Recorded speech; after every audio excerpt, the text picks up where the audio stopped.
Nilalabanan ang tiwaling gobyerno ni Gloria Macapagal Arroyo. Para ngayon, nilalabanan din natin ang tiwaling nakaupo sa pwesto. Si David Angelo po, lagi palang DepEd Secretary.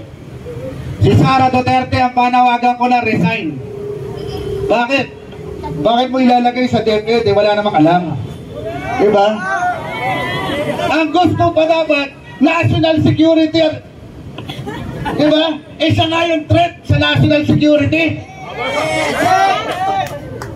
Alam niyo mga kababayan, sasabihin nila, bakit si Sara Duterte lang iniimbestigahan?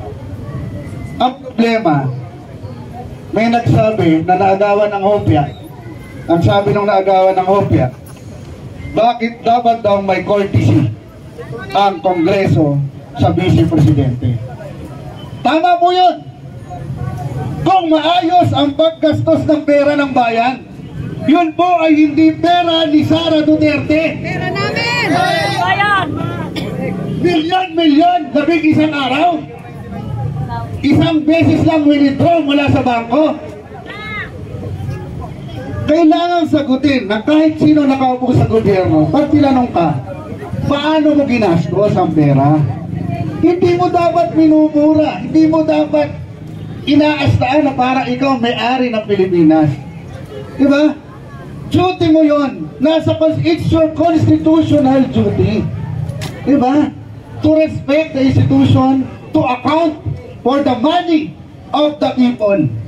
Pera po yan ng taong bayan. Kaya, pinapasagot sa kanya. Saan mo gagamitin? Anong pinagamitan mo? Ang itong bagong hiningi mo, saan mo gagamitin? Confidential. Napakadali, confidential. Kung ako yun nandun, sabihin ko, sige po, ganito, executive session tayo, ibabakita ko lahat ng tunay na resibo, lahat ng tunay na pangalan, executive session. Walang media coverage. Napakasimple lang sagot. Ang problema, simula nung panahon pa rin ng tatay, na ang sabi, change is coming, kaso mali ang spelling, kasi scamming, na-scam tayong lahat. SCA, akala ko coming. Na-scam tayong lahat. Hanggang ngayon, ini-scam tayo ng Vice Presidente. Bilyon-bilyon. Ako nga, taya ng taya sa loto dahil wala akong pera, hindi ako manalo. Diba? Scamming. Ang ganda po ng ginawa ng Quadcom. Napakaganda. Saludo sa kanila. May report nagsasabing may corruption. Ano ang susunod na step? Kung may corruption, may nag-file ng impeachment proceedings, bita-bita kayo doon. Kailangan, ang gawin nyo, pirmahan nyo yung impeachment kasi napatunayan ninyo eh. May hearing. Magkano po ang pondo na ibinibigay ng pera kada hearing? Milyon po yan. May sweldo ka yan. Tapos sasabihin mo, ay mo kang hindi ko na bill na mag-impeachment kasi may eleksyon. Ano ang mahalaga? Eleksyon o kapakanan ng taong bayan? So, ibig sabihin, tatlo na yung impeachment, dapat suportahan ninyo yan kasi kayo nag-imbestiga. Kung talagang may nanakaw, kung talagang may violation sa konstitusyon, dapat dalhin sa Senado ang impeachment proceedings at doon desisyonan ng mga senador. Tama! Diba? Kaya yan, hindi yung kasi wala nang panahon. Kami ang wala nang panahon sa inyo. Wala na kayong panahon maghintay na yung kurakot, na yung walang ginagawang Vice Presidente ay nasa pwesto ba?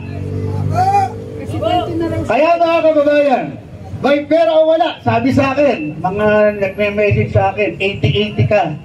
Los. Tinignan ko nga yung sarili ko, baka naman meron. Wala naman. Diba? Sabi, lalangawin. Kung konti lang kayo. Sinabi ko kanina to. Kasi nagsisigaw na ako doon kasi gutom ako kanina eh. Pag gutom ka, hyper.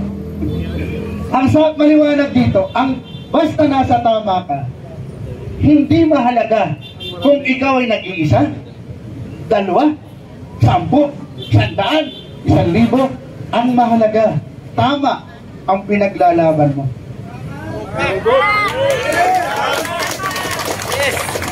10 bilyon nga kayo. Mali naman ang pinaglalaban nyo. O di sama-sama kayo sa impyerno. Huwag po tayong mahiya kung kukunti, marami tayo.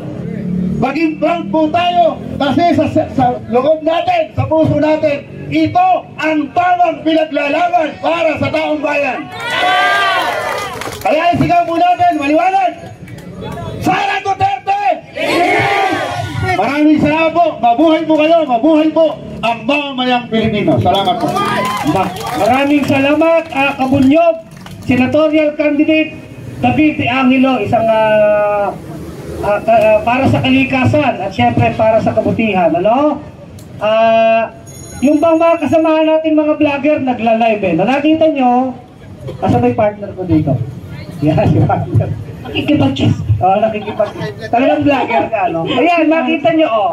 Isa-isayin lang natin. Okay, oh. Siyempre, yung nasa unahan, admin Sigaw, oh. Rich! Ako yun, Admin Rich! Palakpak naman! Oh, At saka, wait lang partner. Pwede bang pakipollow nyo na rin ako?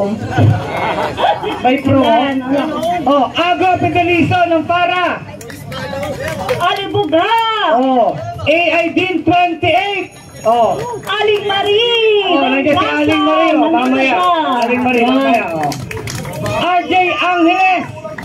Art Garcia! Si Balita at Kaalaman, nandyan ba sila? Baka pwede ko malo, ha? Ballpoint Man! Nasaan?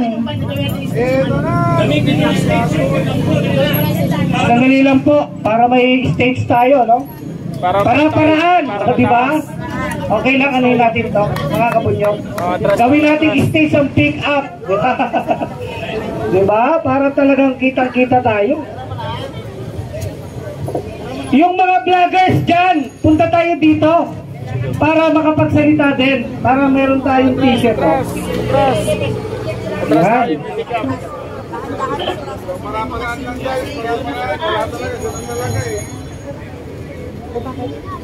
O habang naghihintay, Sara Duterte! Impeach! Ayan po. Sara Duterte! O, yan na ang stage natin. Impeach si Sara Duterte!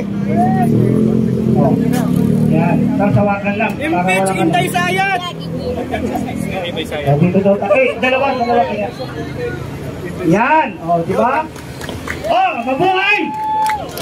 Para-paraan, di ba? Hindi tayo bayad eh. Wala tayong pondo. Hindi tayo nanghihingi sa mga politiko. Kanya-kanyang ano tayo dito, pamasahe. O. Kaya kahit yung stage natin, pick up ni Atty. Enzo Recto, di ba? O, Admin Rich, okay na natin. O.